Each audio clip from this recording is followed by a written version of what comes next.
സത്യശാസ്ത്രം കാലഹരണപ്പെട്ടത്, മുദ്രാവാക്യം പഴകി ദ്രവിച്ചത്, വാചക കസർത്ത് കാലിക പ്രസക്തിയില്ലാത്തത്, യാഥാർത്ഥ്യബോധം തെല്ലുമില്ല, വിധേയത്വമോ വേണ്ടുവോളം. പറഞ്ഞു വരുന്നത് പാറ്റാ പാർട്ടിയെ കുറിച്ചല്ല.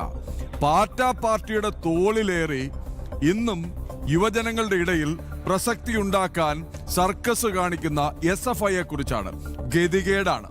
ജെൻസിയുടെയും ജെൻ ആൽഫയുടെയും കുറെ ഫോളോവേഴ്സിനെ ഈ പാറ്റാ പാർട്ടിക്ക് കിട്ടി ഇൻസ്റ്റഗ്രാമിലൂടെ. അവരുടെ തോളിലേറിയെങ്കിലും എവിടെയെങ്കിലുമൊക്കെ ഒരു സാന്നിധ്യം അറിയിക്കാനുള്ള പെടാപ്പാടാണ്.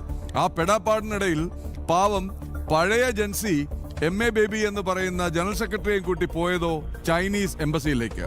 ചർച്ച പാറ്റാ പാർട്ടിയെ കുറിച്ചാണ്. എന്താണ് ഉദ്ദേശം? പൊളിഞ്ഞു പാളീസായോ സമരം എന്നുള്ളത് ഒരു ഭാഗത്ത്. ഒരു ആക്ടിവിസ്റ്റ് വക്കീലിന്റെ അപേക്ഷയിന്മേൽ കോടതി വിധി പ്രകാരം വാങ്ചുക്കിനെ ആശുപത്രിയിലേക്ക് മാറ്റിയിട്ടുണ്ട്. പകരം പാറ്റാ പാർട്ടി നേതാവ് ദീപചുക്തെ തന്നെ സമരത്തിനും എത്തിയിട്ടുണ്ട്. പക്ഷെ വെളിവാകുന്നത് എന്താണ്? ചൈനീസ് ബന്ധമാണോ അതോ ഗതികേടാണോ?